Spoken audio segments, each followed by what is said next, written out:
राधे राधे जी। विमला दुबे भक्ति चैनल में आप सभी का बहुत बहुत स्वागत है, अभिनंदन है। तो 25 नवंबर 2023 को शनिवार पड़ रहा। इस दिन आपको तिल का तेल और कड़वे तेल का दीपक जलाना है और इसके बारे में आपको पंडित प्रदीप मिश्रा जी आपको ये उपाय बता रहे हैं। आप लोग ध्यान से सुनिएगा कि कैसे क्या करना है।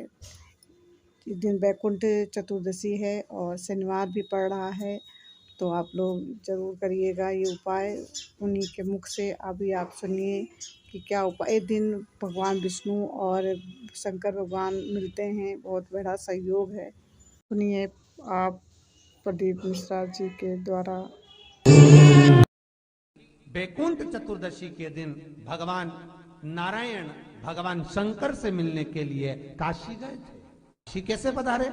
तो भगवान विष्णु बोले काशी आने का कारण केवल इतना है कि वैकुंठ में मन नहीं लग रहा था, तो सोचा मेरे भोलेनाथ जी से मिल आऊं। देवऋषि नारद बोले मिलने भी ऐसे ऐसे आए जो कभी गिने चुने दिन तो आंख खोले। शंकर भगवान नेत्र खोलते ही नहीं है, वो तो नेत्र बंद करके बैठे थे। आप मिलने भी आए तो उनसे मिलने आए जो कभी नेत्र ही नहीं खोलते। माँ जगतजननी जगदम्बा कह कहकर परेशान हो जाती, तब भी तो नेत्र ना खोलते, और आप उनसे मिलने के लिए आए, वो भी काशी में। वो भगवान विष्णु बोले देखो, पहुंच गए भगवान विष्णु मणिकर्णिका घाट।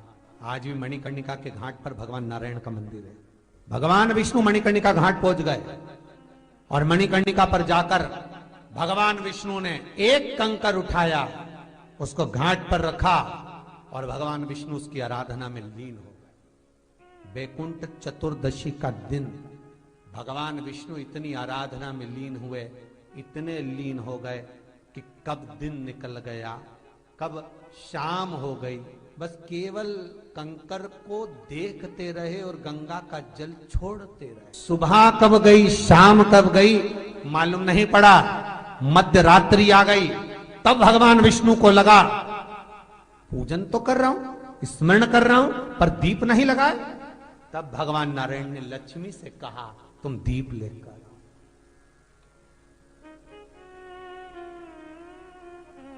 लक्ष्मी थाल लगाकर 14 दीप लगाकर शिव के सम्मुख लेकर आई। इसलिए आज भी वैकुंठ चतुर्दशी के दिन सुबह और शाम के दीपदान का महत्व नहीं है। तब का है? मध्यरात्रि। मध्यरात्रि के दीपदान का महत्व। और मध्यरात्रि के समय, मध्यरात्रि के अनुकूल में मां जब भगवान भूल गए तब लक्ष्मी जी दीप लेकर आई, प्रज्वलित किया। भगवान शंकर वहीं पर सम्मुख प्रकट हो गए। तब जैसे देवऋषि नारद ने कहा था कि कंकर में शंकर है, भगवान विष्णु ने देवऋषि नारद को हृदय से लगाया था, तब भगवान नारायण के सामने शिव प्रसन्न होकर भगवान नारायण को गले से लगाते हैं। इसको हमारे हिंदू धर्म में हरिहर मिलन कहते हैं। इसलिए वैकुंठ चतुर्दशी के दिन हरिहर मिलन, हरिहर मिलन वैकुंठ चतुर्दशी। महाराज निवेदन करूंगा, जिसकी किडनी गड़बड़ हो गई हो, जिसका लीवर गड़बड़ हो गया हो, जिसको डायलिसिस चल रहा हो और छूट नहीं रहा हो, वैकुंठ चतुर्दशी के दिन नदी के घाट पर, नदी, तालाब, सरोवर, कुआं, पीपल के पत्ते पर शहद डालकर और उसमें एक काली मिर्ची शंकर जी का नाम डालकर बोलकर उसमें चढ़ा दें। उसी पत्ते की काली मिर्ची, थोड़ा सा शहद घाट पर डाल दें और उस पत्ते को घर पर लेकर आ जाए। जिसको डॉक्टर ने कह दिया डायलिसिस होगा, किडनी लीवर गड़बड़ हो रहे हैं, वैकुंठ चतुर्दशी के दिन रात्रि को 14 दीप लगाकर जब घाट से आए, जिस व्यक्ति को रोग है, बीमारी है, उसको वो पत्ते समेत चटा देगा और फिर जाकर आप 8 दिन 10 दिन बाद जांच करवाओ, आपको उसका फल प्राप्त हो जाए, पर विश्वास रखकर, क्योंकि हरि और हर मिलन कोई साधारण नहीं है। वैकुंठ चतुर्दशी एक बात अपने जीवन में सदा उतार कर,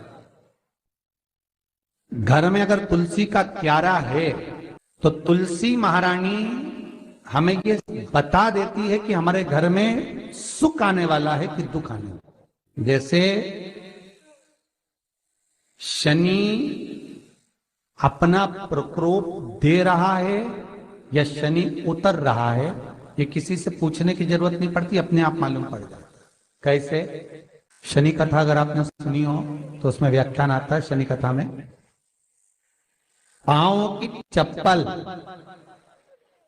बार बार टूट रही हो, कमर से नीचे जो वस्त्र पहने हो वो फट रहे हो, कहीं पजामा है, धोती है, आदिक वस्त्र हैं, कपड़े हैं, वो अपने आप फट, आज के जमाने में तो फटे फटाए पहनते हैं लोग फैशन, उसकी गारंटी नहीं है, उसका हम वर्णन नहीं कर रहा। हम जब पहनते हम समझ जाते हैं इसको शनि तो ऑलरेडी लगा ही हुआ। जब उनका घुटना घुटनी सब फटा हुआ दिखता है तो उसमें लग जाता है कि शनि पहले से लग गया बापड़ा, उनके पहने से तो मालूम पड़े। शनि का नियम है, शनि कथा कहती है पांव की चप्पल बार बार टूट रही हो, घिस गई हो, बद्दी टूट रही हो, कुछ कर रही हो, और अगर कमर से नीचे जो वस्त्र पहने हो वो अपने आप फट रहे हो, समझ लेना कि शनि पांव से प्रवेश कर रहा, मतलब अपनी प्रखरता शनि दिखा रहा।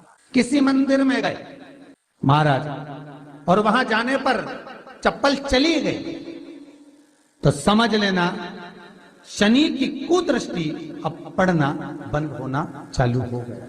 कितना सुंदर कहा है महाराज। जूता चप्पल आज के जमाने में तो फैशन हो गई साहब, घर की चप्पल अलग होती है, बाहर की चप्पल अलग होती है। लोग घर में चप्पल किचन तक में पहन के जाते हैं, अरे पानी ले जाओ सीओर से, रसोई घर में लोग चप्पल पहन कर जाते हैं, जहां भगवान का प्रसाद बन रहा है, जहां अन्नपूर्णा निवास कर रही है, और पूछो तो करे किचन की चप्पल है तो माथे पे रख लो।